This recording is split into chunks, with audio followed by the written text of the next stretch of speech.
श्रीमहागुरुभ्यो नमः। हरिः ॐ।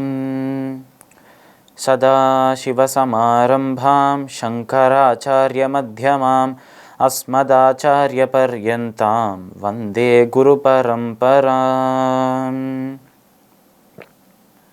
GeM TV நண்பர்களுக்கு எனது வணக்கங்கள். இன்றைய நாள் அனைவருக்கும் இனிய நாளாக அமைய எல்லாம் வல்ல இறைவனை வேண்டி இன்றைய எம்மதமும் நம்மதமே நிகழ்ச்சிக்கு செல்வோம். இன்றைக்கி நம்ம நிர்வாண சதகத்திலேருந்து ஒரு ஸ்லோகத்தை விளக்கத்துடன் பார்த்துட்டு இன்றைய தினத்தின் நீதி கதைக்கு செல்வோம். மனோபுத்தியஹங்கார சித்தானி நாஹம் ந ச ஸ்ரோத்ர ஜிக்வே ந ச க்ராண நேத்ரே ந ச வ்யோம பூமிர் ந தேஜோ ந வாயு சிதானந்த ரூப சிவோஹம் சிவோஹம். இந்த ஒரு ஸ்லோகம் ஆத்ம சதகத்தின் நிர்வாண சதகத்தின் முதல் ஸ்லோகமாக இருக்கு. இந்த ஸ்லோகத்தில் நம்ம சங்கராச்சாரியார் பாலசங்கரர் கோவிந்த பகவத் பாதரை பார்த்து சொல்றாராம். இப்போ கோவிந்த பகவத் பாதர் நீ யார் என்று கேட்டாரே, அதற்கு பதிலாக தான் இதை சொன்னார் என்று பார்த்தோம். அப்போ அவர் சொன்ன வார்த்தைகள் மனோபுத்தியஹங்கார சித்தானி நாகம். மனோபுத்தியஹங்கார, நான் மனமும் இல்லை என்று சொல்றார் நம்மளோட சங்கரர். நான் யார் என்று கேட்டீரே, நான் மனமும் இல்லை. புத்தி, நான் புத்தியும் இல்லை. அந்த அகங்காரமும் இல்லை என்று சொல்றார் நம்மளோட ஆதிசங்கரர். மனோபுத்தியஹங்கார, மனம் புத்தி அகங்காரம் இந்த மூன்றுமே இல்லை. சித்தானி நாகம், நான் எண்ணங்களும் இல்லை. தாட்ஸ் என்று சொல்கிறோமே, நம்ம நினைக்கிற விஷயங்கள் என்று சொல்கிறோமே, அந்த எண்ணங்களும் நான் இல்லை. மனோபுத்தி அகங்கார சித்தானி நாகம் நச்ச ஸ்ரோத்ர ஜிக்வே நச்ச கிராண நேத்ரே நச்ச ஸ்ரோத்ர ஜிக்வே, நான் காதும் இல்லை நாக்கும் இல்லை என்று சொல்கிறார். ஸ்ரோத்ர என்றால் காது, ஜிக்வே என்றால் நாக்கு. நச்ச ஸ்ரோத்ர ஜிக்வே நச்ச கிராண நேத்ரே, கிராண என்றால் மூக்கு, நேத்ரே என்றால் கண்கள். நச்ச ஸ்ரோத்ர ஜிக்வே நச்ச கிராண நேத்ரே நச்ச வ்யோம பூமிர் ந தேஜோ ந வாயு. நச்ச வ்யோம, வ்யோம என்றால் ஆகாயம், ஸ்கை. நச்ச வ்யோம பூமிர், ஆகாயம் இல்லை பூமியும் இல்லை. தேஜோ ந வாயு, நான் தேஜோ அந்த நெருப்பும் இல்லை. தீ என்று சொல்கிறாரே அந்த நெருப்பும் இல்லை. அதே நேரத்தில் வாயு காற்றும் இல்லை என்று சொல்கிறார். இவ்வளோ விஷயங்களை சொல்லிட்டு இது எதுவுமே நான் இல்லை. அப்போ நீ யார் என்று கேட்டால் சிதானந்த ரூப சிவோகம் சிவோகம்.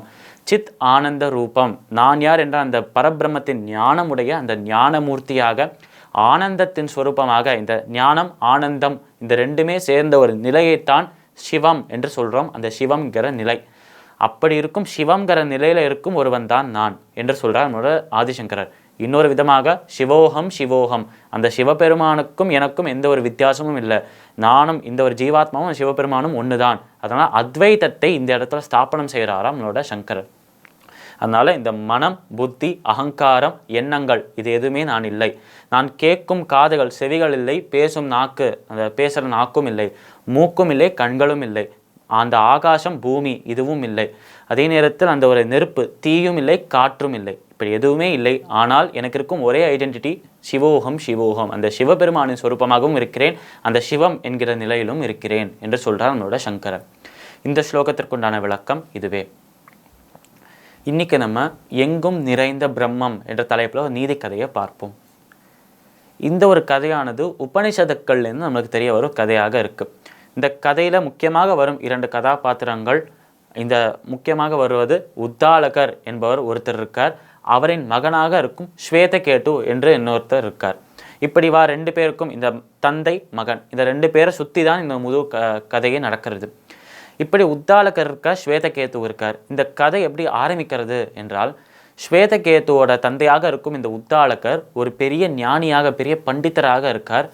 ஞானமுடைய ஒரு பெரிய முனிவராக மாமுனிவராக இருக்கார். இப்படி இருக்கும் இந்த முனிவர்கிட்ட தான் மற்றவா எல்லாருமே அந்த காலத்தில் அந்த உத்தாலகரின் காலத்தில் வாழ்ந்தவர்கள் அவள் ஏதாவது கற்றுக்கணும் என்றாலே, அந்த வேதத்திலேருந்து அந்த பரபிரம்மத்தை பற்றி ஏதாவது கற்றுக்கணும் என்றாலே உத்தாலகர்கிட்ட தான் வந்து கற்றுப்பாலாம்.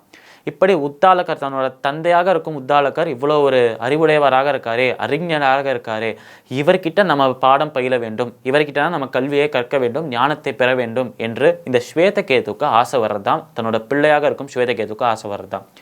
ஆனால் தன்னோட பிள்ளையாக இருக்கும் தன்னோட மகனாக இருக்கும் ஸ்வேதகேதுவை தன்னோட சிஷ்யனாக ஏற்றுக்கிறதுக்கு உத்தாலகருக்கு கொஞ்சம் கூட மனமே இல்லையாம், திருப்தியே இல்லையாம், அந்த ஒரு எண்ணமே அவருக்கு இல்லையாம்.